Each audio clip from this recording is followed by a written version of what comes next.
اور جو حرام مال کمائے اور نیک کاموں پہ لگائے اس کے بارے میں یہ فتویٰ بھی سن لو ذرا. فتویٰ بڑا خاص ہے اور فتویٰ دینے والا کوئی آج 15ویں صدی کا مولوی نہیں، اس کو امام اہل سنت کہتے ہیں.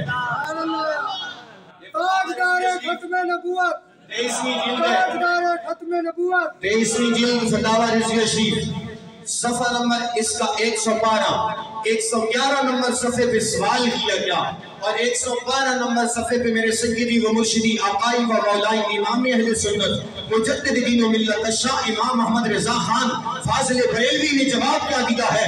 میرے سیدی اعلیٰ حضرت فرماتے ہیں لوگوں سنو، جو مال چوری یا جوئے سے حاصل کیا جائے، جو مال حرام طریقے سے کمایا جائے، چاہے جس طریقے سے بھی آئے، فرمایا اس مال پر اگر کوئی ختم بھی پڑے یا فاتحہ بھی پڑے تو یہ عمل کرنا بھی حرام ہے.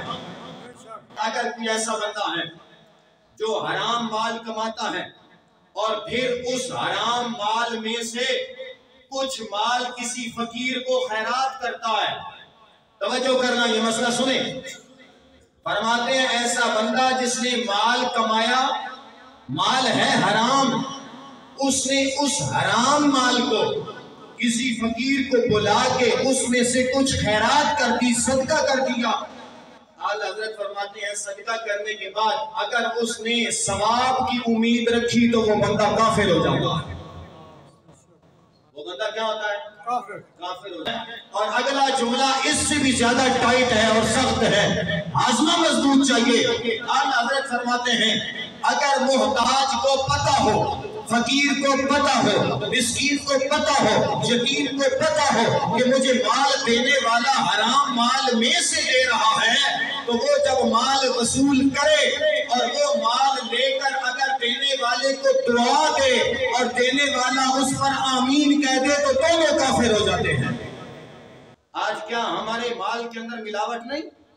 کیا ہم 100% کہہ سکتے ہیں ہمارا مال خالص ہے، اس کے اندر حرام نہیں؟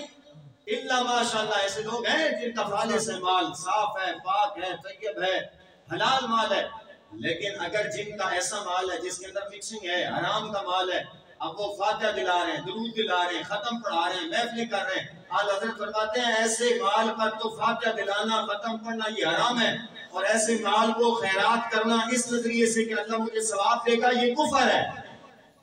اور اگر لینے والا اس کو دعا دے اور دینے والا آمین کہے تو دونوں کافر ہو جائیں گے. اب بتاؤ اس مال نے جو حرام ہم نے کمایا تھا یہ ہمیں رب رسول کے قریب لے کے جا رہا ہے یا دور لے کے جا رہا ہے؟ بے شک نمازیں پڑھتا رہے، بے شک قرآن کی تلاوت کرتا رہے، بے شک تہجد پڑھتا رہے. میں نے پہلے حدیث بیان کی، اللہ کے نبی نے فرمایا جس نے زمین کی حدود کو تبدیل کیا اللہ اس کی نفلی عبادت بھی قبول نہیں کرتا، فرض بھی قبول نہیں کرتا.